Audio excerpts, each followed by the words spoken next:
Welcome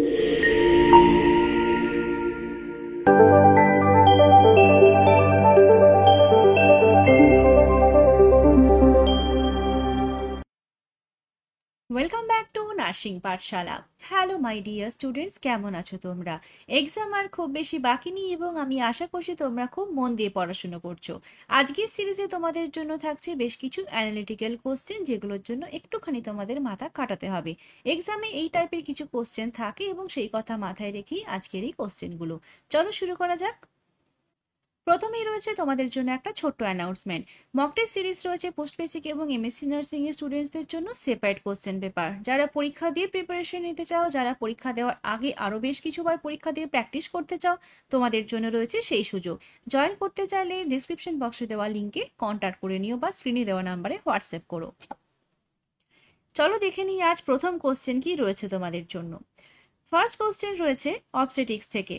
question রয়েছে, the dusky hue of the vestibule and anterior vaginal wall due to local vascular congestion is called as. তাহলে প্রেগনেন্সির সময় different types of sign and symptoms আমরা দেখতে পাই, অর্থাৎ sign দেখতে পাই বলতে গেলে, যেগুলো আমরা পেশেন্টকে যখন অবজার্ভ করি বা পেশেন্টকে যখন এক্সামিন করি তখন সেগুলো আমরা দেখতে পাচ্ছি। তাহলে সেই সাইনগুলোর মধ্যে কিছু কয়েকটা হচ্ছে তোমার ওসিয়েন্ডার sign, Goodell sign, Homan sign এবং চ্যাডউইক সাইন। তাহলে এই চারটে অপশন রয়েছে এবং কোশ্চেনে জানতে চেয়েছে যেখানটায় ভেস্টিবিউল এবং অ্যান্টেরিয়র ভেজাইনাল ওয়ালে একটা ডাস্কি হিউ ফর্মেশন হয়, তাহলে সেটাকে আমরা কি বলবো। এখানে কয়েকটা সাইন আমি এক জায়গাতে দিয়েছি, একটা বই থেকে ছবি তুলে নেওয়া। তো এখানে দেখো কি কি সাইন রয়েছে। ফার্স্ট অফ অল রয়েছে জ্যাকুইমার সাইন বা চ্যাডউইক সাইন, যেটা হচ্ছে dusky hue of the vestibule and anterior vaginal wall due to local vascular congestion, অর্থাৎ এই ডেফিনেশনটা তুলে দিয়েই কিন্তু কোশ্চেনটা রয়েছে। তাহলে এটাকে আমরা জ্যাকুইমার সাইন বা চ্যাডউইক সাইন বলতে পারি এবং এটা আমরা কখন দেখতে পাবো? 8 উইক অফ প্রেগনেন্সিতে এটা দেখতে পাবো। নেক্সট রয়েছে ওসিয়েন্ডার সাইন। এটা কি? Increased pulsation felt through the lateral fornices, এবং এটাও আমরা 8 উইক অফ প্রেগনেন্সিতে পাবো। নেক্সট রয়েছে গুডেল সাইন, যেটা হচ্ছে সফটনিং অফ দ্য সার্ভিক্স, অর্থাৎ সার্ভিক্স যেটা রয়েছে সেটা ভীষণই সফট ফিল হয়। তো এটা 6 উইক অফ প্রেগনেন্সিতে আমরা পাচ্ছি।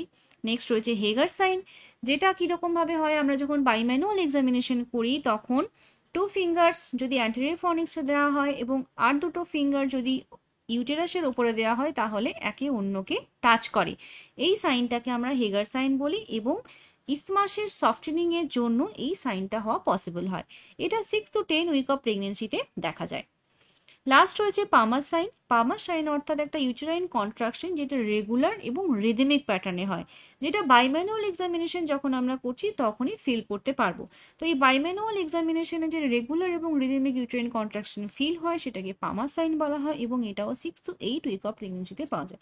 তাহলে বুঝতেই পারছো যে আমরা প্রত্যেকটা সাইনে কিন্তু ফার্স্ট ট্রাইমেস্টার অফ প্রেগনেন্সিতে পাচ্ছি, অর্থাৎ যখন পেশেন্টের ফার্স্ট ট্রাইমেস্টার চলবে সেই সময় যদি আমরা পেশেন্টের ভেজাইনাল বা ইন্টারনাল এক্সামিনেশন করি, পেলভিক এক্সামিনেশন করি, তাহলে সেই জায়গাতে এই টাইপ অফ সাইন্স আমরা দেখতে পাবো। তাহলে Osiander sign, Goodell sign, Homan sign, Chadwick sign, এই চারটে আমার কোশ্চেনের অপশন ছিল। তাহলে বুঝতেই পারছো অ্যান্সার কি হবে, অ্যান্সার চ্যাডউইক সাইন হবে। ঠিক আছে, এই স্লাইডটা ভীষণ ইম্পর্টেন্ট, এখান থেকে কোশ্চেন আসে এক্সামে, তাহলে এই জায়গাটা তোমাদেরকে মন দিয়ে পড়ে নিতে হবে, মুখস্থ করে নিতে হবে, পারলে এটা খাতায় লিখে নিও। নেক্সট কোশ্চেন, এটা রয়েছে, the nurse is educating a patient about hormonal changes during pregnancy. প্রেগনেন্সির সময় যে হরমোনাল চেঞ্জেস হয় সেটার ব্যাপারে নার্স এডুকেট করছে পেশেন্টকে। Which hormone is primarily responsible for the maintenance of pregnancy, অর্থাৎ প্রেগনেন্সির মেনটেনেন্সের জন্য কোন হরমোন কাজ করে।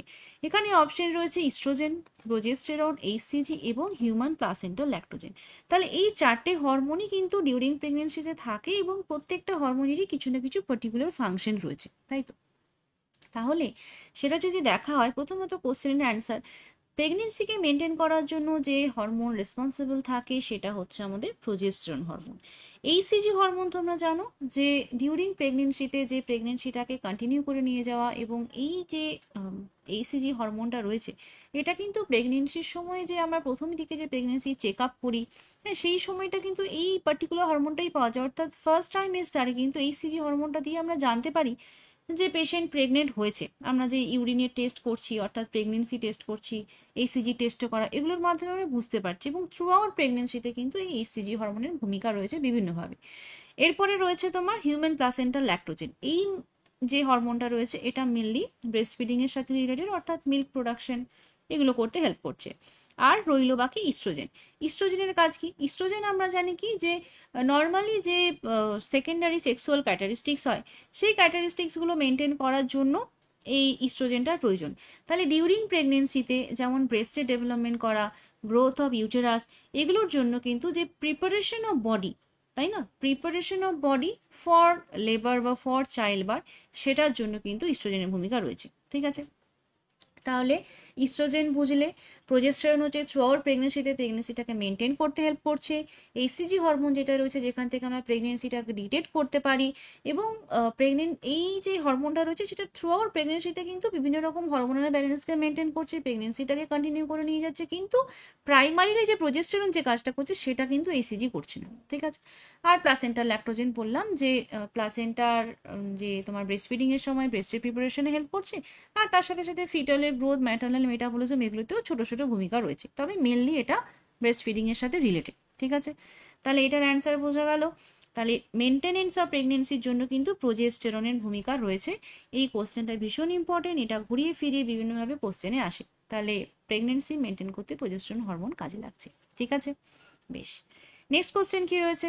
After menopause in women the chances of a developing osteoporosis increases because of. তাহলে এখানে বলতে চাইছে যে মেনোপজ হয়ে যাওয়ার পরে ফিমেলদের অস্টিওপোরোসিস ডেভেলপ হওয়ার চান্সেস ভীষণভাবে বেড়ে যায়, এবং সেটা কেন হয়? Decrease in estrogen level, increase in estrogen level, decrease in LH level, আর ডিক্রিজ ইন এফএসএইচ লেভেল। তাহলে মহিলাদের ক্ষেত্রে মেনোপজ হয়ে যাওয়ার পরে বিভিন্ন রকম হরমোনাল ইমব্যালেন্স হয়, এবং সেই হরমোনাল ইমব্যালেন্সের কারণেই অস্টিওপোরোসিস ডেভেলপ হয়। তাহলে পার্টিকুলারলি কোন হরমোনটা কমে যাওয়ার জন্য এই অস্টিওপোরোসিসটা হচ্ছে? তাহলে অ্যান্সার কি হবে? অ্যান্সার হবে option A, decrease in estrogen level, অর্থাৎ ইস্ট্রোজেন লেভেলটা কমে যাচ্ছে। যখন মেনোপজ হয়ে যাচ্ছে তখন মেনস্ট্রুয়াল সাইকেল বন্ধ হয়ে গেল। মেনস্ট্রুয়াল সাইকেল বন্ধ হওয়া মানে মেনস্ট্রুয়াল সাইকেলে যে সমস্ত হরমোনগুলো থাকে যেগুলো গ্রোথ হয় বা কম হয়, তাহলে সেগুলো সমস্ত বন্ধ হয়ে যাচ্ছে। তো সেই কারণে ইস্ট্রোজেন লেভেলটা কম হয়ে যাচ্ছে, যেই কারণে এই অস্টিওপোরোসিসটা ডেভেলপ হয়। তাহলে এই ইনক্রিজের অপশনটা আমি বাদ দিতে পারি।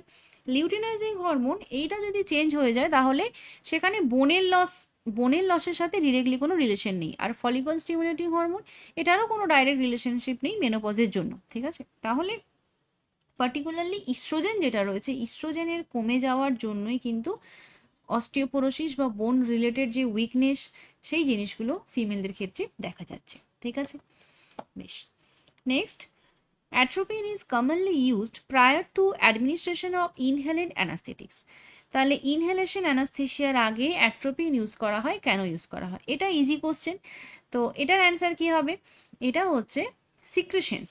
সিক্রেশনস বলতে যে সমস্ত ইন্টারনাল সিক্রেশনসগুলো হয় আমাদের বডিতে, মিউকাস সিক্রেশন রয়েছে, ইন্টেস্টিনাল ট্র্যাক রয়েছে, জিআই ট্র্যাক রয়েছে, বিভিন্ন রকম রয়েছে। তো সব জায়গা থেকে কিছু না কিছু সিক্রেশন সবসময় হচ্ছে, ওয়েট থাকছে সবসময়, আমার বডি ময়েস্ট থাকছে। তাহলে এই সিক্রেশনসগুলোকে যদি বন্ধ না করা হয়, এগুলোকে যদি কমানো না হয়, তাহলে কিন্তু পেশেন্টের অ্যাসপিরেশন হয়ে যেতে পারে। তো সেই অ্যাসপিরেশন প্রিভেন্ট করার জন্য আমরা কি করছি? অ্যাট্রোপিন দিচ্ছি। অ্যাট্রোপিন দিলে সিক্রেশনসগুলো কম হয়ে যায়। ঠিক আছে, এই কোশ্চেনটা তোমার ইসিটি থেকেও আসতে পারে, অর্থাৎ ইলেকট্রোকনভালসিভ থেরাপি, মেন্টাল হেলথে আমরা পড়েছি।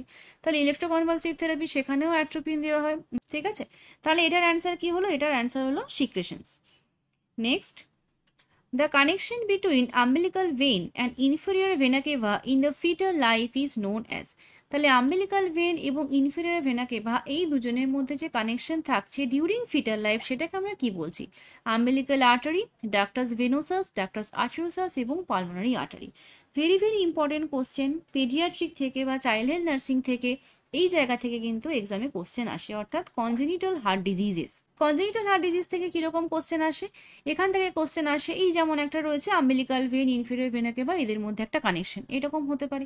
এরকম ভাবে আসতে পারে যে আফটার বার্থে এই যে ফিটাল সার্কুলেশনে কিরকম ভাবে চেঞ্জ হচ্ছে, সেখান থেকে আসতে পারে কোশ্চেন। তারপরে তোমার যে বিভিন্ন রকম কনজেনিটাল ডিজিজগুলো রয়েছে, কনজেনিটাল যে হার্ট ডিজিজগুলো রয়েছে সেগুলো কোথায় সাইনোসিস হচ্ছে, কোথায় সাইনোসিস হচ্ছে না, এইগুলোও কিন্তু এই জায়গা থেকে আসে। ঠিক আছে, তাহলে এটাকে তোমাকে ভালো করে বুঝতে হবে, ভালো করে জানতে হবে এবং এই পার্টটাকে ভালো করে পড়তে হবে।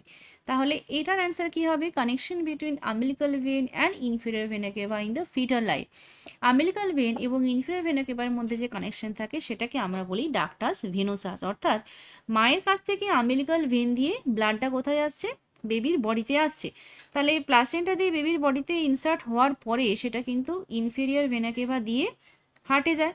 তাহলে সেই জায়গাতে ওই লিভারের সাথে কিন্তু ওখানটায় ডাক্টাস ভেনোসাস রয়েছে, যার মাধ্যমে ইনফেরিয়র ভেনা কেভা দিয়ে ব্লাডটা হার্টে গিয়ে পৌঁছচ্ছে। ঠিক আছে, আচ্ছা আরেকটা রয়েছে ডাক্টাস আর্টেরিওসাস। ডাক্টাস আর্টেরিওসাস কোথায় থাকে? এটা থাকছে যেখানটা থেকে ব্লাডটা হার্ট থেকে বেরোচ্ছে এবং বেরিয়ে কোথায় যাচ্ছে? বেরিয়ে চলে যাচ্ছে সিস্টেমিক সার্কুলেশনে।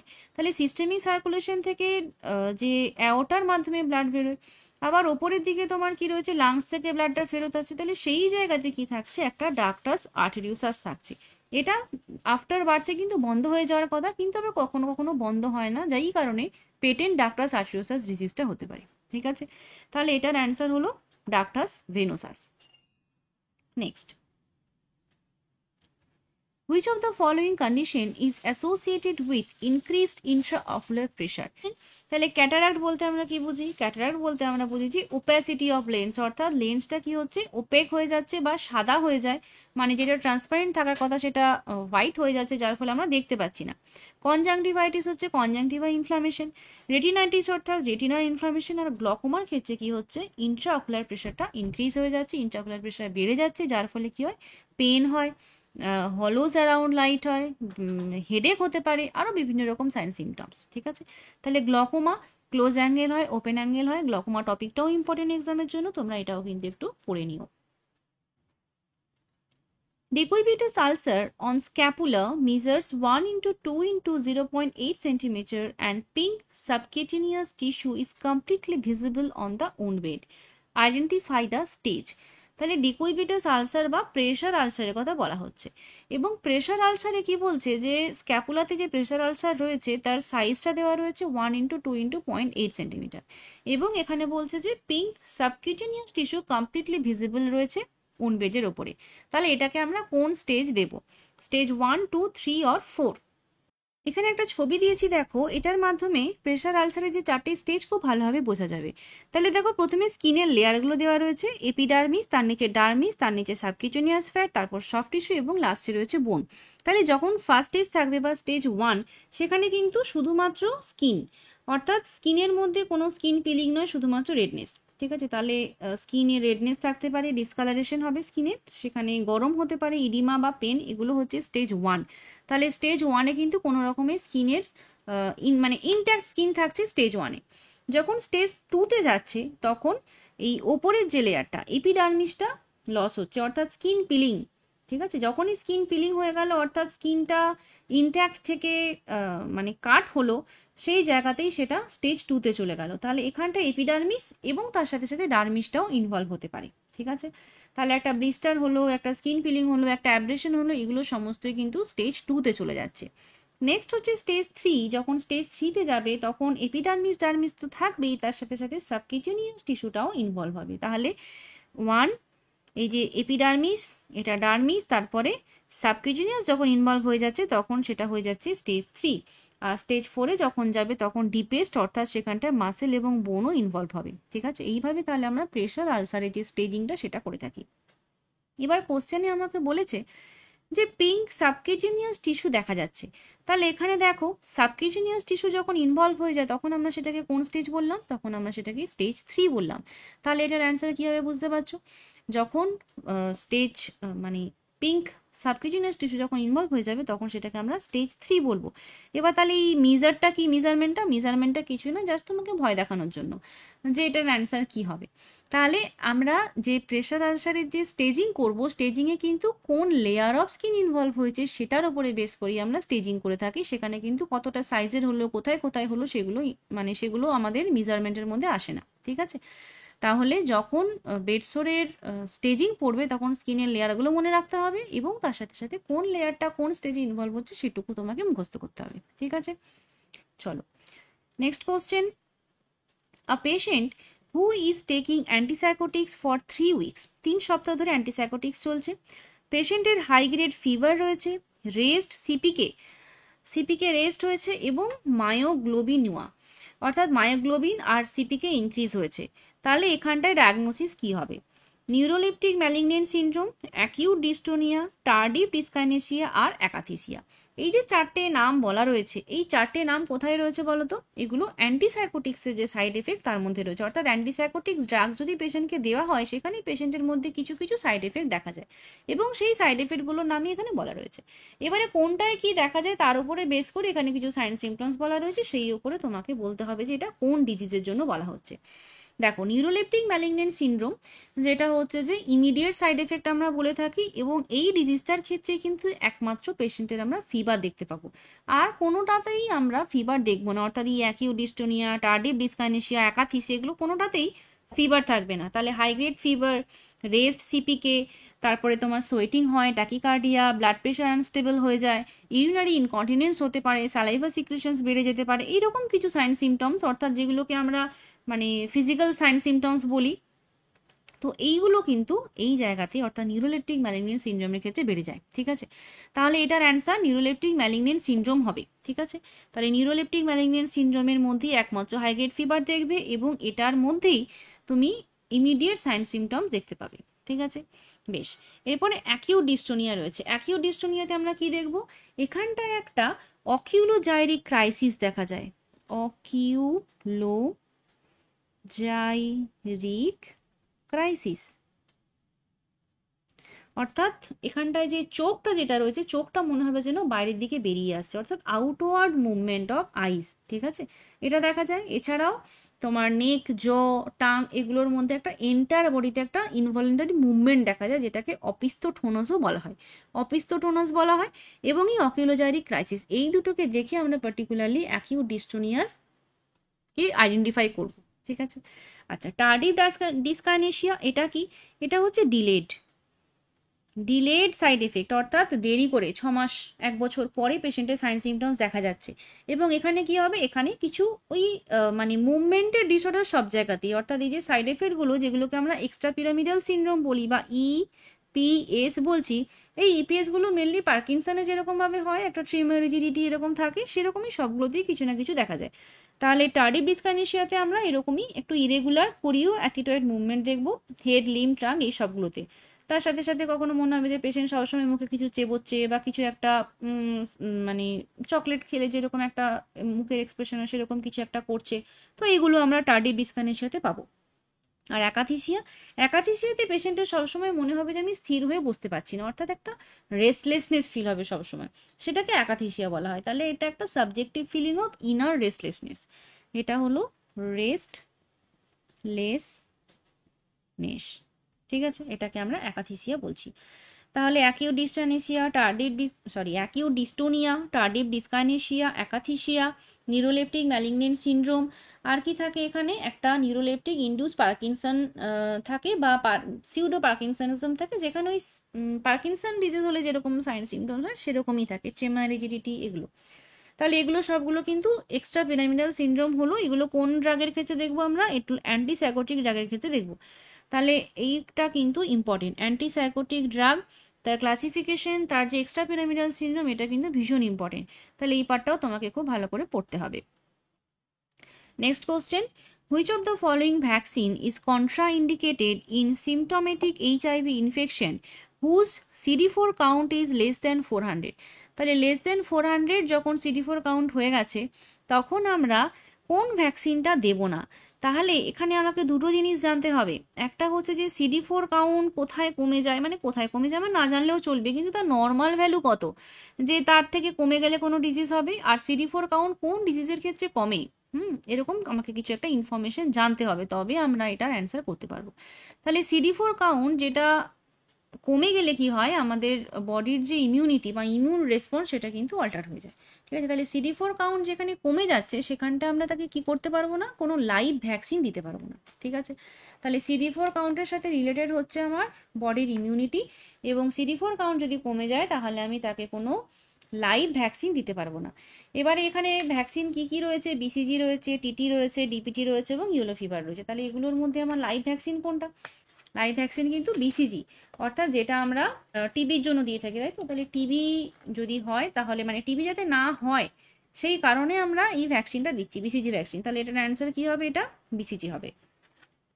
এর সঙ্গেই বলে দিই, যদি এই CD4 কাউন্ট এটা যদি মানে এটা নর্মাল ভ্যালু কত, 500 থেকে 1200 অবধি বলা হয় এটা নর্মাল ভ্যালু, 500 থেকে 1200 সেলস পার মাইক্রোলিটার। আর যদি এটা লেস দেন 200 হয়ে যায় তাহলে কি বলা হয় বলো তো? লেস দেন 200 যদি হয় তাহলে এটাকে AIDS,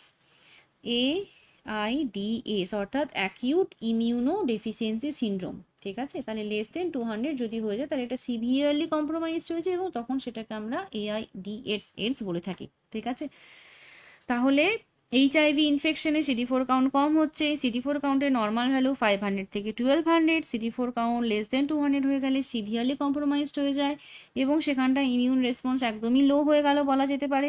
এবং CD4 কাউন্ট যদি কমে যায় তাহলে কিন্তু আমরা তাকে কোনো লাইভ ভ্যাকসিন দিতে পারবো না, এবং এখানটায় আমার একমাত্র বিসিজি ছিল লাইভ ভ্যাকসিন, তাই এটা আমার অ্যান্সার হলো। ঠিক আছে, তাহলে এই কনসেপ্টগুলো important. Next, the type of fever in which the temperature fluctuates more than 2 degree centigrade all above normal during a 24-hour period is। তাহলে এখানে ফিভারের টাইপস জানতে চেয়েছে। এখানে একটা ফিভারের কথা বলা হচ্ছে যেটা 2 ডিগ্রি সেন্টিগ্রেডের বেশি ফ্লাকচুয়েট করছে এবং 24 ঘন্টা ধরে নর্মালের ওপরেই রয়েছে। তাহলে এটাকে আমরা কী রকমের ফিভার বলবো? অপশন রয়েছে intermittent fever, remittent fever, recurrent fever এবং রিল্যাপসিং ফিভার। ফিভারের টাইপসগুলো এক্সামের জন্য ইম্পর্টেন্ট এবং এখান থেকেও এক্সামে কোশ্চেন আসে, তাহলে এটাও কিন্তু তোমাদের জন্য ইম্পর্টেন্ট কোশ্চেন। তাহলে ইন্টারমিটেন্ট ফিভার কখন বলবো? ইন্টারমিটেন্ট ফিভার বলবো যদি সারাদিনই ফিভার মানে টেম্পারেচার ফ্লাকচুয়েট করছে কিন্তু একবার হলেও সেটা নর্মালে আসবে। ঠিক আছে, তাহলে ওয়ান টাইম এটা নর্মাল হবে, নর্মাল একবার হলেও নর্মাল হচ্ছে, তাহলে সেটাকে আমি ইন্টারমিটেন্ট ফিভার বললাম। রেমিটেন্ট ফিভার কখন বলবো? যেখানে ফিভার বাড়বে কমবে কিন্তু কখনোই নর্মালে আসবে না। ঠিক আছে, কখনোই যখন নর্মালে আসবে না সেটাকে আমরা রেমিটেন্ট ফিভার বলবো, এবং এখানে অল অ্যাবভ নর্মাল বলা হয়েছে তাহলে এটার অ্যান্সার রেমিটেন্ট ফিভার হবে। রিকারেন্ট ফিভার কাকে বলা হয়? রিকারেন্ট মানে যখন বারবার ফিরে ফিরে জ্বর আসে তখন সেটাকে রিকারেন্ট বলা হয়। যে কোনো ডিজিজ যখন ফিরে ফিরে আসে তখন সেটাকে রিকারেন্ট বলা হয়। আর রিল্যাপসিং ফিভার কাকে বলবো? রিল্যাপসিং ফিভার মানে ধরো যখন একটা ফিভার বেশ কিছুদিন ধরে ছিল, এবার তারপরে যখন হচ্ছে তোমার সেটা সেরে গেল এবং তারপরে আবার ফিভারটা ঘুরে এলো। ঠিক আছে, মানে মাঝখানে গ্যাপটা উইকস থেকে ডেজও হতে পারে, কিন্তু একটা এপিসোড আগে হয়েছে সেটা সেরে যাওয়ার পরে আবার যখন ফিভার আসে তখন সেটাকে রিল্যাপসিং ফিভার বলছে। ঠিক আছে, আর এই জায়গা থেকে তোমাদের রয়েছে লাইসিস, লাইসিস আর ক্রাইসিস, এই দুটোও ভীষণ ইম্পর্টেন্ট। তো ক্রাইসিস কখন বলা হয়? যখন একটা হাই টেম্পারেচার থেকে হঠাৎ করে সাডেন ফল অফ টেম্পারেচার হচ্ছে তখন আমরা সেটাকে ক্রাইসিস বলছি। তাহলে লাইসিস কখন বলবো? লাইসিসে কি হবে? জিগজ্যাগ প্যাটার্নে এই ফিভারটা ফল করবে, অর্থাৎ টেম্পারেচার হাই ছিল সেখান থেকে জিগজ্যাগ প্যাটার্নে টেম্পারেচারটা নর্মাল এলো, সেটা হলো লাইসিস। আর ক্রাইসিসের ক্ষেত্রে সাডেন ফল হয়ে গেল তখন সেটাকে আমি ক্রাইসিস বলছি। ঠিক আছে, বেশ, তাহলে ফিভারের পার্টটা ইম্পর্টেন্ট। ভাইটাল সায়েন্সের প্রত্যেকটা জিনিসই important, temperature, pulse, respiration, BP সবগুলো ইম্পর্টেন্ট। তাহলে এই পুরো পার্টটা তোমাকে নার্সিং ফাউন্ডেশন থেকে খুব ভালো করে পড়তে হবে। নেক্সট রয়েছে if a narrow curve is used for measuring BP then what will the outcome. এটা একটা খুব ইজি কোশ্চেন, বারবার পরীক্ষাতে আসে এবং বারবার ভুলও হয়। এখানে বলছে যে আমি বিপি মেজারমেন্ট করার জন্য একটা ছোট কাফ নিয়েছি, তাহলে সেখানটার রেজাল্টটা কি হবে? দেখো, একটা হতে পারে কি নর্মাল সাইজ, একটা হচ্ছে যে যেটা নর্মাল সাইজ তার থেকে আমি বড় নিলাম, আর একটা নর্মাল সাইজের থেকে ছোট নিলাম। তাহলে যদি নর্মাল সাইজের থেকে ছোট নিই তাহলে সেটা কিন্তু আমি প্রেশার দেওয়ার সাথে সাথেই খুব বেশি টাইট হয়ে যাবে, তাই তো? তো খুব বেশি টাইট যদি হয়ে যায় তাহলে মানে তাহলে যে বিপি রিডিংটা আসবে সেটা অনেকটা বেশি আসবে। ঠিক আছে, এইভাবে মনে রাখতে হবে। তাহলে যখন আমি নর্মালের থেকে অনেক ছোট কাপ ইউজ করছি তখন সেখানটা বিপিটা আমার হাই দেখাবে। তাহলে আর যদি আমি হালকা মানে বড়, মানে ধরো একটা বাচ্চা ছোট সরু সরু হাত, সেখানে তুমি একটা অ্যাডাল্টের কাপ বেঁধেছো, তাহলে তুমি সেটা ভালো করে বাঁধতেও পারলে না, সেটা অনেকটাই লুজ হয়ে রইলো, তাহলে সেই জায়গাতে কি হবে? সেখানটা অনেকটা তুমি লো বিপি পাবে। ঠিক আছে, তাহলে যখন একটা ন্যারো কাপ ইউজ করা হচ্ছে বিপি মেজারমেন্টের জন্য তাহলে সেখানে আমি একটা ফলসলি হাই রিডিং পাবো, ঠিক আছে। আর যদি আমি একটা হোয়াইট কাপ ইউজ করি বিপি মেজারমেন্টের জন্য, তাহলে সেখানটা আমি ফলসলি লো বিপি পাবো। বুঝতে পারলে? যখন আমার বিপি কাপটা বেশি টাইট হয়ে যাচ্ছে তখন আমি ফলসলি হাই পাচ্ছি, যখন বেশি লুজ হয়ে যাচ্ছে তখন আমি ফলসলি লো পাচ্ছি। Clear? Next, which drug is responsible for red man syndrome? এটা তো ওয়ান লাইনার কোশ্চেন, মুখস্থ করা কোশ্চেন, এবং আগেও আমি এই কোশ্চেনটা অনেকবার বলেছি। তাহলে রেড ম্যান সিনড্রোম আমরা কোথায় দেখবো? ক্লোরামফেনিকল, লিজোলিট, সেফাডক্সিল আর ভ্যানকোমাইসিন। তাহলে অ্যান্সার ভ্যানকোমাইসিন। ভ্যানকোমাইসিনের ক্ষেত্রে আমরা রেড ম্যান সিনড্রোম দেখতে পাই। What does the colour red indicate in a triage system? Triage সিস্টেমের মধ্যে আমরা রেড কালার কি ইন্ডিকেট করে? দেখো, ট্রায়াজের মধ্যে আমাদের 4টে কালার থাকে, তাই তো? তাহলে প্রথমেই একদম উপরে রেড কালার থাকে। রেড মানে হচ্ছে রেড সিগন্যাল। তাহলে রেড সিগন্যাল হলে কি করতে হবে? আমাকে ইমিডিয়েট ম্যানেজমেন্ট করতে হবে। তাহলে রেড কালার মানে হচ্ছে যে মোস্ট আর্জেন্ট যেটা, ঠিক আছে? তাহলে মোস্ট আর্জেন্ট ট্রিটমেন্ট হলো রেড কালার। তাহলে মোস্ট আর্জেন্ট হয়ে গেল রেড কালার। তারপরে তারপরে হচ্ছে থাকে ইয়েলো কালার। ইয়েলো মানে হচ্ছে ডিলে করা যায় যেটাকে, বা আর্জেন্ট রয়েছে কিন্তু তুমি একটুখানি ডিলে করতে পারবে, ঠিক আছে? তাহলে নন আর্জেন্ট এবং ক্যান বি ডিলেড, সেটা হচ্ছে ইয়েলো। এটা হলো ইয়েলো কালার। তারপরে থাকে মাইনর ইনজুরিজ, যেগুলোকে বা মিনিমাল ইনজুরি, যেটাকে আমরা গ্রিন কালার দিয়ে থাকি, গ্রিন কালার। এবং তারপরে লাস্ট থাকে এক্সপেক্টেন্ট বা ডেড, যেটা তারা হচ্ছে ব্ল্যাক কালার। তাহলে কোথায় আমি কাকে ফেলবো? মোস্ট আর্জেন্টে কাকে ফেলবো? চেস্ট উন্ড যাদের রয়েছে, যেখানে রেসপিরেটরি কম্প্রোমাইজেশন রয়েছে, অর্থাৎ রেসপিরেশন নিতে পারছে না বা শ্বাস নিতে সমস্যা, যাকে অক্সিজেন দিলে ঠিক হয়ে যাবে, অক্সিজেনের ক্ষেত্রে আমরা ডিলে করতে পারি না, তাহলে সেই কেসগুলোর ক্ষেত্রে কোনো বার্ন হয়ে গেল, কোনো শকের পেশেন্ট হয়ে গেল, এই পেশেন্টগুলোকে আমরা সবসময় রেডের মধ্যে দেবো। তারপরে রয়েছে নন আর্জেন্ট বা ডিলে করা যেতে পারে যেগুলো, সেগুলো কোনগুলো? যেমন ধরো কোনো সিএনএস ইনজুরি হলো, কোনো আই ইনজুরি রয়েছে, কোনো অ্যাবডোমিনাল উন্ড রয়েছে, স্টেবল রয়েছে যেগুলো, সেগুলোর ক্ষেত্রে আমরা ইয়েলো দিচ্ছি। তারপরে গ্রিনগুলো কাটাকাটি ছড়া, ছোটোখাটো ব্লিডিং হচ্ছে, সেগুলোর ক্ষেত্রে গ্রিন কালার। আর ব্ল্যাকে কোনগুলো দেবো? যেগুলোর ক্ষেত্রে আমরা হয়তো পেশেন্টকে বাঁচাতে পারবো না, সেরকম কোনো পেশেন্ট, যেমন কোনো ফ্র্যাকচার হয়ে গেল, হাই স্পাইনাল কর্ড ইনজুরি। হ্যাঁ, হাই স্পাইনাল কর্ড ইনজুরিকে কেন দিচ্ছি? কারণ হাই স্পাইনাল কর্ড ইনজুরি হলে পেশেন্টের মেডুলা অ্যাফেক্টেড হয়, এবং মেডুলা যদি অ্যাফেক্টেড হয় তাহলে সেখানে পেশেন্টকে বাঁচানোর মানে চেষ্টা বা বাঁচার আশা খুবই কম। তো সেই জায়গাতে আমরা শুধু শুধু সময় নষ্ট করব না, আমাকে রেডেরকে কেয়ার দিতে হবে, রেড কালার কোডিংকে কেয়ার দিতে হবে। সেই জন্য ব্ল্যাকে ফেলে দেওয়া হয় হাই স্পাইনাল কর্ড ইনজুরিকে, বা যারা আনরেসপন্সিভ ক্লায়েন্ট রয়েছে, কোনো রেসপন্স নেই তাদেরকে, ঠিক আছে? তাহলে কালার কোডিং দিয়ে কিন্তু মানে ডিজিজ দিয়ে তোমাদেরকে কালার কোডিং বলতে পারে যে এই পার্টিকুলার ডিজিজটাকে তুমি কোন কালার কোডিং এর মধ্যে ফেলবে, বা তোমার কাছে অনেকগুলো পেশেন্ট এসে যার মধ্যে তুমি কাকে আগে কেয়ার দেবে, ঠিক আছে? তো তার জন্য তোমাকে ট্রায়ালসটা ভালো করে পড়তে হবে। তাহলে এই পার্টটা ইম্পর্টেন্ট রয়েছে। Next, okay, this question is for you. At which level temperature in centigrade and Fahrenheit scale become equal? তো এই কোশ্চেনটা আমি আগেও ডিসকাস করেছি, তো এই কোশ্চেনটা আজকে তোমাদের জন্য রয়েছে। এটার অ্যান্সার তোমরা কমেন্ট বক্সে লিখে ফেলো। Next question, which of the following is not an example of specific protection? Okay, so this is a question from community health nursing, এবং community health nursing এ যে level of prevention রয়েছে সেখান থেকে তোমাদের ভীষণ কনফিউশন রয়েছে এবং প্রচুর ভুল হয় এখান থেকে। তো এটা আমি আগেও এক্সপ্লেন করেছি, তো আজকে আরও একবার এক্সপ্লেন করব।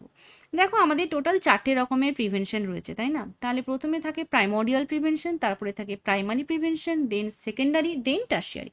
তাহলে প্রাইমোডিয়াল প্রিভেনশন আমি কাকে দেবো? যেটা ইন জেনারেল পপুলেশনকে আমরা দেবো, অর্থাৎ সেখানে কোনো পার্টিকুলার ডিজিজ নেই যে কোনো ডিজিজ হয়েছে বলে দিচ্ছি বা কারো রিস্ক আছে বলে দিচ্ছি, তাদেরকে কিন্তু আমরা প্রাইমোডিয়াল প্রিভেনশন দেবো না। আমরা প্রাইমোডিয়াল প্রিভেনশন সবাইকে দেবো। এই যেমন ধরো আমি ক্লাস করতে করতে তোমাকে দুটো জ্ঞান দিয়ে দিলাম, মানে ধরো এই ভালো মানে ভেজিটেবলস, গ্রিন লিফি ভেজিটেবলস বেশি করে খাবে, ফল ভালো করে খাবে, চোখের যত্ন নেবে, মর্নিং ওয়াকে যাবে, শরীরকে সুস্থ রাখার জন্য ওপেন এয়ারে থাকবে, মানে এরকম কিছু জ্ঞান আমি তোমাকে দিয়ে দিলাম। সবাইকে নির্বিশেষে দিতে পারি এই জ্ঞানগুলো। তাহলে এই জ্ঞানগুলো হচ্ছে আমার প্রাইমোডিয়াল প্রিভেনশন, যেখানে আমার কাউকে কোনো বেছে বেছে দেওয়ার কোনো ব্যাপার নেই, ঠিক আছে? তাহলে এগুলো হলো প্রাইমোডিয়াল। এবারে দেখো, একটা ফ্যামিলিতে গেলাম যেখানটায় কিনা ডায়াবেটিস রয়েছে, যেখানে ফ্যামিলিতে ডায়াবেটিস রয়েছে, হাইপারটেনশন রয়েছে। তো সেখানটায় বাবা মায়ের ডায়াবেটিস হাইপারটেনশন রয়েছে এবং তাদের সন্তানদেরও সেই ডায়াবেটিস বা এটা ডেভেলপ করার চান্স রয়েছে। তো সেই জায়গাতে যাতে ডায়াবেটিস না হয় বা ডায়াবেটিস যাদের রয়েছে তাদের যাতে আরও ফার্দার কিছু না হয়, সেই জন্য আমি তাদেরকে কিছু হেলথ এডুকেশন দিচ্ছি, ঠিক আছে? তাহলে এখানে দুটো কেস রয়েছে, যাদের অলরেডি ডায়াবেটিস রয়েছে আর যাদের এখনো ডায়াবেটিস হয়নি কিন্তু হওয়ার রিস্ক প্রচণ্ড রয়েছে, আমি আইডেন্টিফাই করেছি রিস্ক। তাহলে যখন আমি রিস্ক আইডেন্টিফাই করে ফেলছি, রিস্ক আইডেন্টিফাই করে তাদেরকে পার্টিকুলারলি বলছি যে তুমি এরকমভাবে খাওয়া দাওয়ার খাবে, সল্ট বেশি খাবে না, লিফি ভেজিটেবলস খাবে, ওয়াক বেশি করে করবে, বসে থাকা কাজকর্ম করবে না, তাহলে এরকম যখন আমি তাকে হেলথ এডুকেশন দিচ্ছি রিস্ক আইডেন্টিফাই করে, তখন কিন্তু সেটা প্রাইমারি প্রিভেনশন হয়ে যাবে। এবং সেটা কিন্তু আমি স্পেসিফিক কাউকে একটা বললাম, মানে স্পেসিফিক্যালি আমি তাদেরকে কেন বলছি, কারণ তার এই ডায়াবেটিস হওয়ার সম্ভাবনা রয়েছে, আমি রিস্ক আইডেন্টিফাই করেছি সেই জন্য। আবার এই ক্ষেত্রেই যদি আমি এটা ইন জেনারেল পপুলেশনকে দিতাম আমি একই হেলথ অ্যাডভাইস, সেটা কিন্তু প্রাইমোডিয়াল প্রিভেনশন হতো। বোঝাতে পারছি? মানে প্রাইমোডিয়াল প্রিভেনশন আর প্রাইমারি প্রিভেনশনের মধ্যে একটাই ডিফারেন্ট, সেটা হচ্ছে একটাতে আমি রিস্ক আইডেন্টিফাই করে কেয়ার দিচ্ছি আর একটাতে আমি ইন জেনারেল কেয়ার দিচ্ছি। বুঝতে পারলে? এই যেমন ধরো তুমি সবাইকে যারা গাড়ি চালায় তাদেরকে বলছো যে বাবু তোমরা হেলমেট পরবে। তাহলে হেলমেট আমি কেন পরতে বলছি? যাতে আমার একটা অ্যাক্সিডেন্টাল রিস্ক প্রিভেনশন হয়, তাই তো? তাহলে আমি এটা কিসের কথা মাথায় রেখে করলাম? একটা অ্যাক্সিডেন্ট হতে পারে, সেই রিস্ক মাথায় রেখে করলাম, তাহলে সেটা কিন্তু প্রাইমারি প্রিভেনশন হয়ে গেল। ঠিক আছে? এবারে ইন জেনারেল রাস্তা দিয়ে হাঁটার সময় তুমি দুদিক দেখে সিগন্যাল দেখে পেরোবে। হ্যাঁ, মানে আমি তাকে কি করছি, আমি তাকে নর্মালি যে rules regulations during for traffic সেটাকে আমি তাকে শেখাচ্ছি, তাহলে সেটা আমি সবাইকে শেখাবো। তাহলে সেই যে শেখাচ্ছি আমি সবাইকে ইন জেনারেল, সেটা কিন্তু আমার প্রাইমর্ডিয়াল প্রিভেনশন। ঠিক আছে? তাহলে নর্মাল যখন হেলথ এডুকেশন দিচ্ছি, নর্মাল কোনো কিছু শেখাচ্ছি সবাইকে, তখন সেটা প্রাইমর্ডিয়াল। আর যখন পার্টিকুলারলি আমি কোনো রিস্ক আইডেন্টিফাই করে করছি তখন সেটা কিন্তু প্রাইমারি প্রিভেনশন হয়ে গেল। এবারে তাহলে প্রাইমারি প্রিভেনশনের মধ্যে হেলথ প্রমোশন থাকে এবং স্পেসিফিক প্রোটেকশন থাকে। যেগুলো হেলথ এডুকেশন দিচ্ছি সেগুলো হেলথ প্রমোশন, আর যেগুলো স্পেসিফিক প্রোটেকশন, যেমন ধরো কোনো ডিজিজ, তো সেখানটা আমি তাকে ইমিউনাইজেশন দিচ্ছি। কোনো ডিজিজ হতে পারে কলেরা প্রোন এরিয়া, সেখানে আমি কেমোপ্রোফাইল্যাক্সিস দিচ্ছি। কোনো অকুপেশনাল হ্যাজার্ড প্রিভেনশন করার জন্য আমি হেলমেট পরছি, আমি হচ্ছে যে শিল্ড লাগাচ্ছি। এগুলো কিন্তু সমস্ত স্পেসিফিক প্রোটেকশনের মধ্যে পড়বে। এনভায়রনমেন্টাল হ্যাজার্ডগুলোকে কন্ট্রোল করে, এগুলো সমস্ত স্পেসিফিক প্রোটেকশন। এবারে দেখো, তাহলে আমি ডিজিজের রিস্ক আইডেন্টিফাই করে নিয়েছি আর নর্মাল পিপলকে দিলাম। এবারে ওই যে আমি ফ্যামিলিটার কথা বলছিলাম, যেই ফ্যামিলির মধ্যে দুজনের রিস্ক আইডেন্টিফাই করে আমি প্রাইমারি কেয়ার দিয়েছি।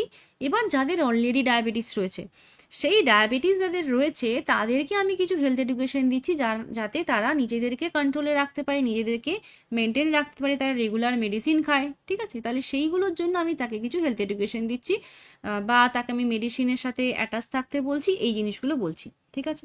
তাহলে নর্মালি ব্লাড যে সুগার রয়েছে সেটাকে চেক করা, বা ওয়াকে যাওয়া, ভালো খাওয়া দাওয়ার খাওয়া, এই জিনিসগুলো আমি তাকে শেখাচ্ছি এবং বলছি। তাহলে এটা কীরকম প্রিভেনশন হবে? এটা কিন্তু সেকেন্ডারি প্রিভেনশন হবে। কেন হবে? কারণ এখানটায় অলরেডি দ্য ডিজিজ হ্যাপেন্ড। ঠিক আছে? তো যেই জায়গাতে অলরেডি ডিজিজ হয়ে গেছে সেই জায়গাতে কিন্তু আমরা সেকেন্ডারি প্রিভেনশন দেব। এবং কেন দিচ্ছি? যাতে ডিজিজটা আর প্রোগ্রেস না করে বা ডিজিজটাকে আমি কমপ্লিকেশনস থেকে প্রিভেন্ট করতে পারি, সেই জন্য আমরা কিন্তু সেকেন্ডারি প্রিভেনশন করছি। ঠিক আছে? তাহলে সেকেন্ডারি প্রিভেনশনের ক্ষেত্রে আমরা ডিজিজের প্রোগ্রেশনটাকে আটকাচ্ছি। ক্লিয়ার? এইবারে এইবারে কি হলো, ওই ডায়াবেটিক ফুডের মানে ওই যে ডায়াবেটিস পেশেন্টটা ছিল তার হঠাৎ করে আমি দেখছি যে রুটিন চেক আপে একটা ফুড আলসার বা ফুডে কিছু একটা উন্ড বা ইনজুরি তৈরি হয়েছে। ঠিক আছে? এইবারে সেই যে ইনজুরি তৈরি হয়েছে, এবার তাকে আমি শেখাচ্ছি যে ওই ইনজুরিটাকে যাতে সে খুব ভালোভাবে যত্ন করে রাখে এবং এমনভাবে যত্ন করে যাতে সেটা আর না বাড়ে এবং আমাকে ওই ডায়াবেটিক ফুডের জন্য পাটাকে কেটে বাদ দিতে না হয় বা অ্যাম্পুটেশন করতে না হয়। তাহলে এখানটায় আমি কি করতে চাইছি? এখানটায় অলরেডি তার ডায়াবেটিক ফুড হয়েছে এবং তাকে আমি কেয়ার এমনভাবে দিতে শেখাচ্ছি যাতে সেটা আর না প্রোগ্রেস করে এবং তার ওই পাটা কাটা হওয়া থেকে বেঁচে যায়। ঠিক আছে? তাহলে আমি এখানটা কি করছি? Disability limitation. আমি ডিসঅ্যাবিলিটি যাতে না হয় সেটা চেষ্টা করছি। তাহলে এরকম চেষ্টা যখন আমি করছি তখন সেটা কিন্তু টার্সিয়ারি প্রিভেনশনের মধ্যে যাবে। বোঝা গেল? তাহলে ডিজিজ যখন কিছুই নেই সবাইকে আমি হেলথ এডুকেশন দেবো, সেটা প্রাইমোডিয়াল। যখন শুধুমাত্র ডিজিজের রিস্ক আইডেন্টিফাই করে আমি কাউকে কোনো হেলথ এডুকেশন দিচ্ছি বা স্পেসিফিক প্রোটেকশন করছি, তখন সেটাকে আমি বলছি প্রাইমারি প্রিভেনশন, যেখানে ডিজিজ এখনো শুরু হয়নি। নেক্সট হচ্ছে যাদের ডিজিজ অলরেডি হয়ে গেছে সেটাকে আইডেন্টিফাই করার জন্য বা সেটা ট্রিটমেন্টের জন্য আমি কিছু করছি। অলরেডি ডিজিজ হ্যাপেন্ড এবং সেখানটায় আমি সেটা আইডেন্টিফাই, যেটা কি ডিজিজ হলো, এটা কি সার্ভাইকাল ক্যান্সার হলো, তাহলে আমি একটা প্যাপসমিয়ার টেস্ট করাবো। এটা কি টিবি হলো, তাহলে আমি একটা মান্টু টেস্ট করাবো। ঠিক আছে? এগুলো কিন্তু সব সেকেন্ডারি প্রিভেনশন। এবং তার সাথে সাথে আমি ট্রিটমেন্ট করব। আর টার্সিয়ারি প্রিভেনশনে গিয়ে কি হচ্ছে, সেখানটায় কিন্তু যে ডিজিজটা অলরেডি হয়ে গেছে এবং প্রোগ্রেস করেছে, যাতে সেখান থেকে আর আমার হাত পা কাটা না হয়, অ্যাম্পুটেশন না হয়, বা ডিসএবিলিটি যাতে আমি লিমিট করতে পারি, সেটার জন্য কিছু কেয়ার দিচ্ছি, সেটা হবে টার্সিয়ারি প্রিভেনশন। আশা করছি ক্লিয়ার হয়েছে। ওকে, সো এবার আমাদের যে কোশ্চেনটা ছিল যে এখানটায় আমরা পেশেন্টকে কোনটা স্পেসিফিক প্রোটেকশনের মধ্যে পড়ে না। তাহলে দেখো কি কি অপশন রয়েছে এখানে। প্রথমে বলছে যে ভ্যাকসিনেশন ফর কমিউনিকেবল ডিজিজ, তাহলে কোনো একটা ডিজিজের জন্য যখন আমি ভ্যাকসিনেশন দিচ্ছি তখন সেটা একটা স্পেসিফিক প্রোটেকশন। বেশ, use of personal protective equipment, তাহলে কোনো একটা ডিজিজ থেকে বাঁচার জন্য আমি কি করছি, একটা পিপিই পরে নিচ্ছি, তাহলে সেটাও one type of prevention, specific protection. Quarantine during disease outbreak, তাহলে যখন ডিজিজ আউটব্রেক হচ্ছে তখন সেটা থেকে প্রিভেন্ট করার জন্য আমরা তাকে কোয়ারেন্টাইন করে দিচ্ছি, তাহলে এটাও একটা স্পেসিফিক প্রোটেকশন। আর একটা রিহ্যাবিলিটেশন আফটার স্ট্রোক, তাহলে স্ট্রোক হয়ে গেছে সেখান থেকে আমি রিহ্যাবিলিটেট করছি, তাহলে রিহ্যাবিলিটেশন মানে কি হয়, সেটা টার্সারি প্রিভেনশন হয়। তাহলে এখানটায় নট ছিল কোশ্চেনে, নটটা কিন্তু দেখতে হবে কোশ্চেন পড়ার সময়, তাহলে এটার অ্যান্সার কিন্তু রিহ্যাবিলিটেশন হবে। আচ্ছা, কোশ্চেন প্রসঙ্গে আমি আরও একটা অ্যান্সার দিয়ে দিই তোমাদের। এখানে রয়েছে কোয়ারেন্টাইন ডিউরিং ডিজিজ আউটব্রেক, আর একটা কি থাকে আমাদের, আইসোলেশন। এবার আমাকে বলো যে আইসোলেশন কি টাইপ অফ প্রিভেনশন আর কোয়ারেন্টাইন কি টাইপ অফ প্রিভেনশন। মনে করে দেখো, আইসোলেশন আমরা কাদেরকে দিই, যাদের অলরেডি ডিজিজ হয়ে গেছে, যে একটা পেশেন্টের মিজলস হয়েছে, একটা পেশেন্টের চিকেন পক্স হয়েছে, তাহলে আমরা তাকে কি করছি, আইসোলেট করে রাখছি, আইসোলেশন ওয়ার্ডে রাখছি, যেখানে একটা সেপারেট রুম দেওয়া হয়েছে তার জন্য। তাহলে পেশেন্টের অলরেডি ডিজিজ হয়ে গেছে এবং আমি পেশেন্টকে সরিয়ে রেখেছি যাতে সেখান থেকে ডিজিজ আউটব্রেক না হয়, তাই তো?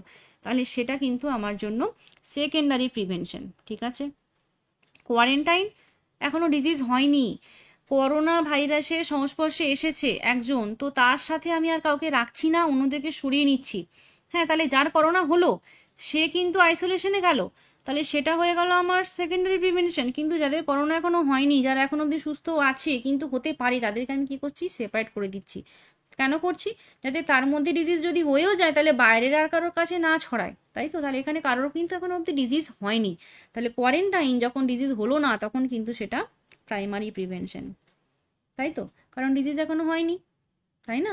ডিজিজ যদি হয়ে যায় তাহলে সেটা সেকেন্ডারি হবে, ডিজিজ যখন হয়নি এখনো, তাহলে সেটা প্রাইমারি প্রিভেনশন। রিস্ক আইডেন্টিফাই করেছি আমি, সেই জন্য আমি কিছু মেজার নিচ্ছি। ক্লিয়ার? তাহলে এটা কিন্তু ভীষণ important, primary, secondary, tertiary prevention, primordial prevention, যেগুলো কমিউনিটির মধ্যে রয়েছে। বেশ, নেক্সট কোশ্চেন।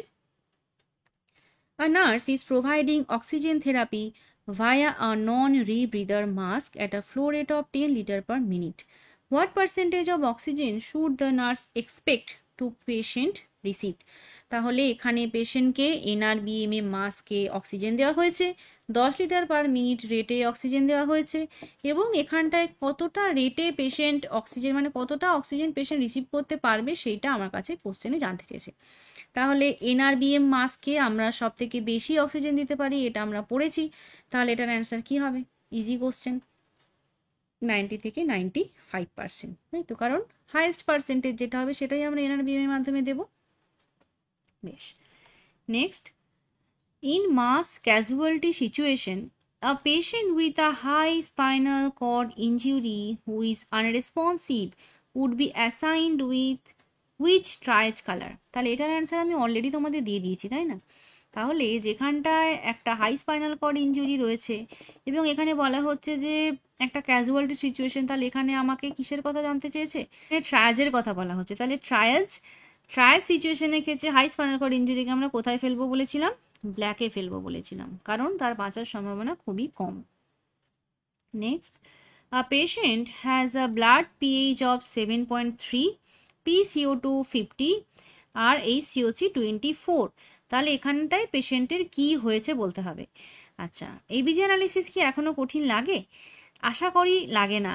যদি লাগে তাহলে এবিজি অ্যানালিসিসের উপরে একটা সেপারেট ভিডিও রয়েছে, তোমরা অবশ্যই দেখো, তোমাদের সমস্ত কনফিউশন কিন্তু ওখান থেকে ক্লিয়ার হয়ে যাবে।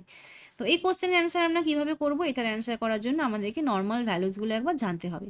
তাহলে প্রথমে বলা রয়েছে পিএইচ 7.3, পিএইচ এর নর্মাল ভ্যালু কত, 7.35 থেকে 7.45, ঠিক আছে? তাহলে এটা হচ্ছে পিএইচ এর নর্মাল ভ্যালু।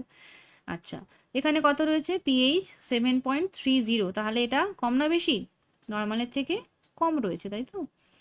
7.35 এর জায়গায় 7.3 রয়েছে। বেশ, নেক্সট হচ্ছে PCO2 50।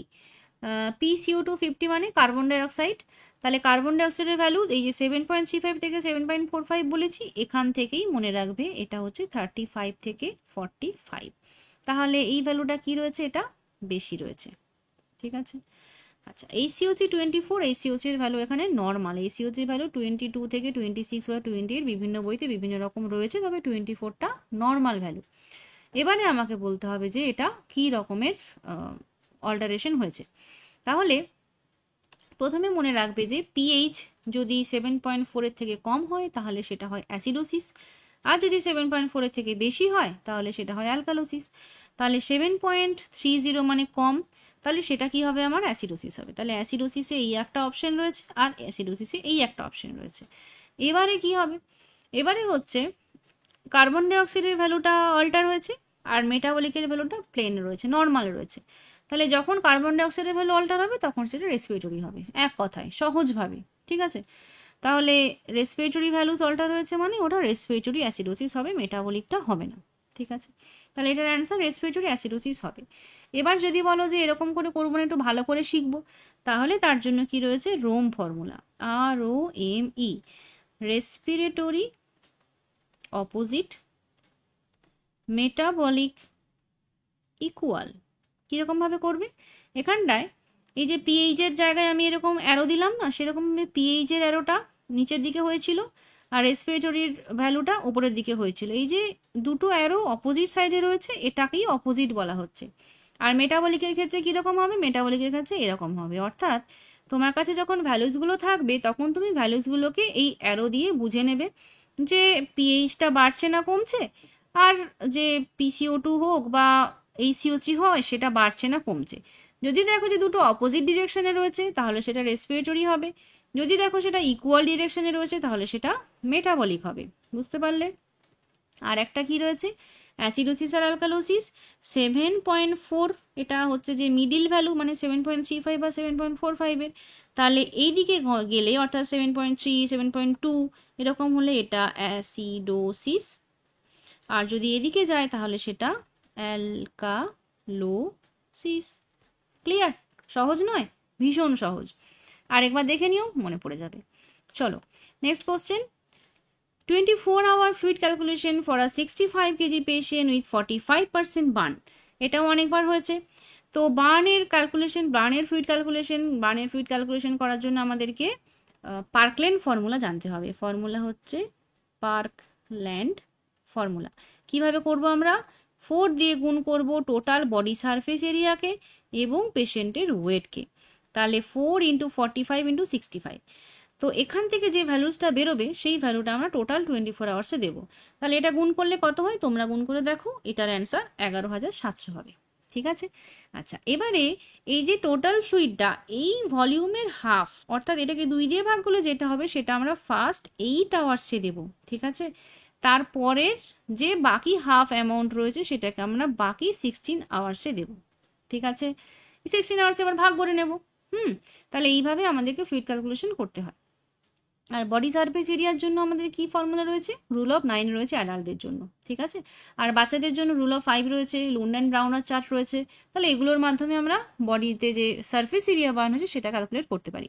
তাহলে কিভাবে আমরা বডি সারফেস এরিয়া ক্যালকুলেশন করি ওই পার্টটাও কিন্তু ইম্পর্টেন্ট রয়েছে। অর্থাৎ তোমাকে এরকমভাবে কোশ্চেন দিতে পারে যে কোথায় কোথায় বার্ন হয়েছে বলে দিল এবং সেখান থেকে তোমাকে বলতে হবে যে এটা কত পার্সেন্টেজ অফ বার্ন হয়েছে।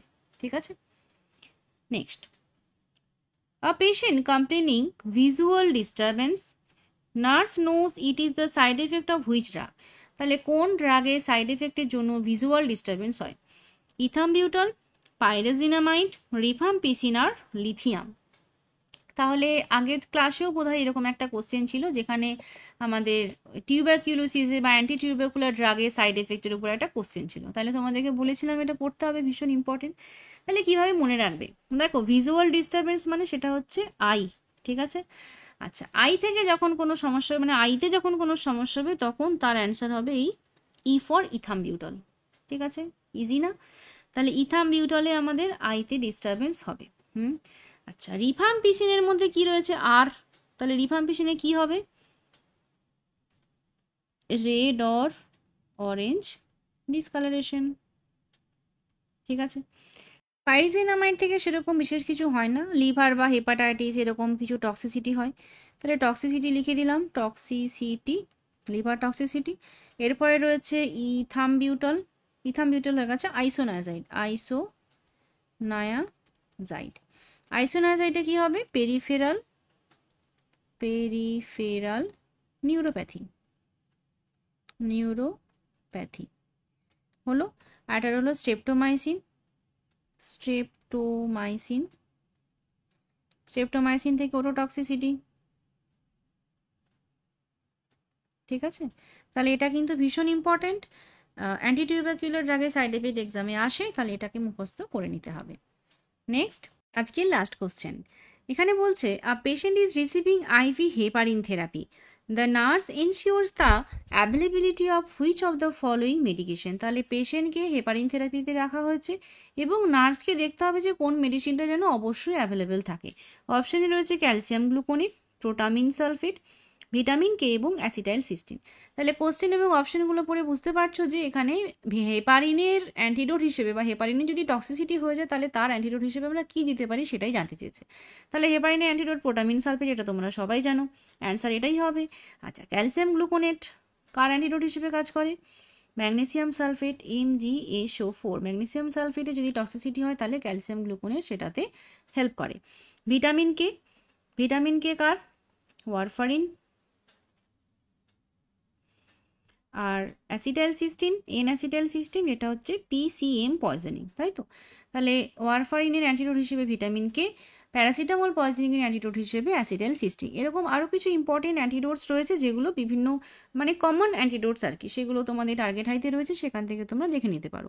তাহলে এটাও কিন্তু একটা ইম্পর্টেন্ট কোশ্চেন ফার্মাকোলজি থেকে। থ্যাংক ইউ সবাইকে পুরো ভিডিওটা দেখার জন্য। ভালো লাগলে লাইক, কমেন্ট ও শেয়ার করো। খুব তাড়াতাড়ি দেখা হবে আরও একটি ভিডিও নিয়ে। তোমরা সবাই খুব ভালো থাকবে এবং মন দিয়ে পড়াশোনা করবে। Bye bye.